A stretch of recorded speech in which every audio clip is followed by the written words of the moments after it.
पन्ह करण्यासाठी आपल्याला कैरी आधी शिजवून घ्यायची आहे। आपण ती कुकरमध्ये शिजवून घेऊया। आधी पन्ह बनवण्यासाठी कैरी स्वच्छ धुवून घ्यायची आणि तिला जे नाके असतात ती काढून घ्यायची आणि कुकरमध्ये शिजवून घ्यायची। त्यात 1 ग्लास पाणी घालायचं। बनवण्यासाठी लागणारे साहित्य बघा, 1 वाटी गूळ आणि चवीनुसार मीठ घालायचं। हे बघा, अशा प्रकारे आपली कैरी शिजून तयार झालेली आहे। अशा प्रकारे शिजवायची तिला। हे बघा,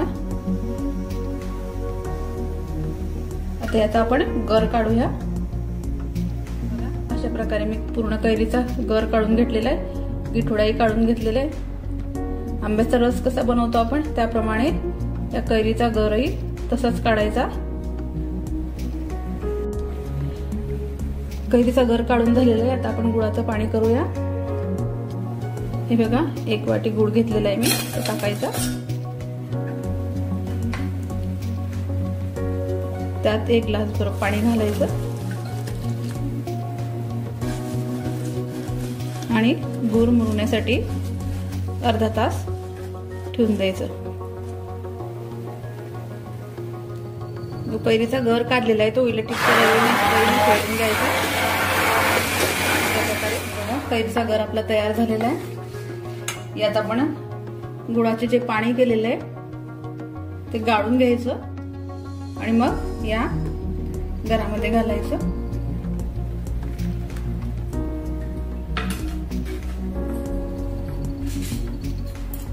चवीनुसार मीठ घालूया।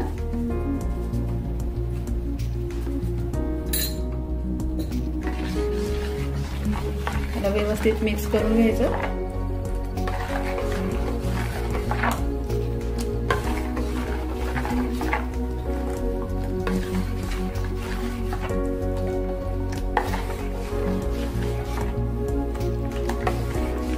बघा, अशा प्रकारे आपलं पन्ह तयार झालेलं आहे।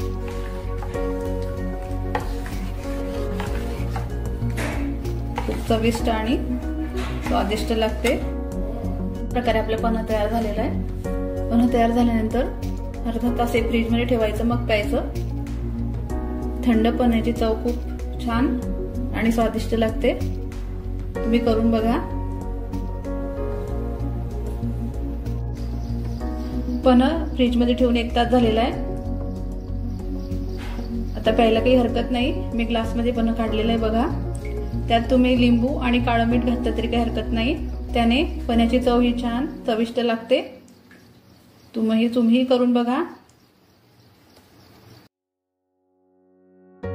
मी अर्धा किलो कैरी घेतलेली आहे। गटका करण्यासाठी लागणारे साहित्य बघा, अर्धी वाटी गूळ घेतलेला आहे मी, 1 चमचा जिरे, तिखट 1 चमचा आणि मीठ चवीनुसार। आता सर्वात आधी आपण कैरीचे बारीक बारीक काप करून घेऊ। चला, आता गटका करायला घेऊया आपण। कढई ठेवलेली मी, त्यात 2 पळी तेल घालायचं।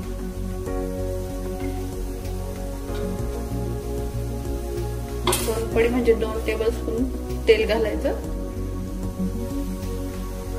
तेल छानसं तापू द्यायचं। तेल तापलेलं आहे, यात जिरं घालूया।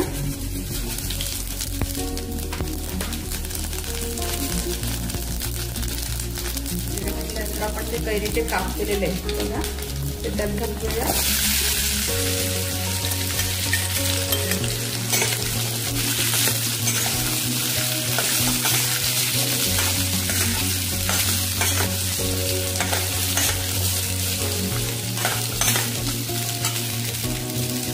अर्धी वाटी गूळ काढलेला आहे आपण तो घालूया।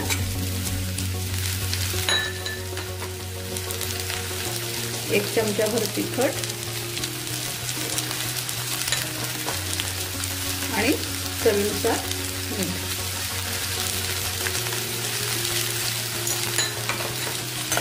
हे व्यवस्थित मिक्स करून घ्यायचं।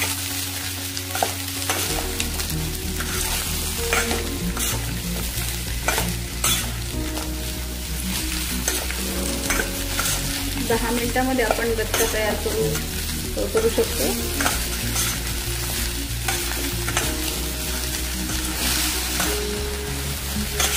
व्यवस्थित मिक्स झालेलं आहे. आता यात 1 ग्लासभर पाणी घालूया.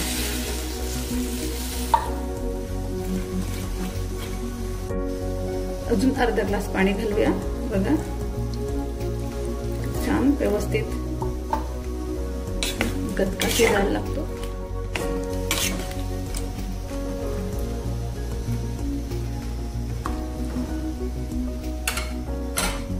कैरीचा गदका खूप चविष्ट आणि रुचकर बनतो.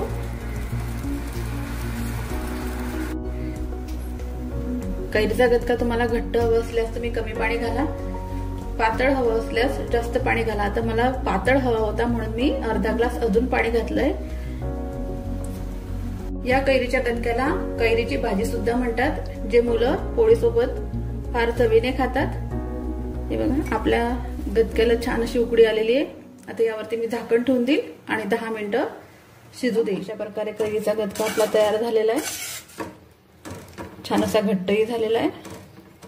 त्याचा कलरही खूप छान दिसतोय आणि त्याचा वासही खूप छान येतोय. बघा अशा प्रकारे आपला कैरीचा गदका तयार झालेला आहे. खूप दिसायलाही खूप छान दिसतोय. 10 मिनिटांमध्ये आपण कैरीची भाजी किंवा कैरीचा गदका बनवू शकतो. तुम्ही करून बघा. मला कशी वाटली ही रेसिपी मला कमेंट बॉक्स मध्ये कमेंट्स करून सांगा. माझ्या चॅनलला लाईक करा, शेअर करा, सबस्क्राईब करा, बेल आयकॉनवरती क्लिक करा. चला तर मैत्रिणींनो भेटूया नवीन रेसिपी सोबत. तोपर्यंत धन्यवाद.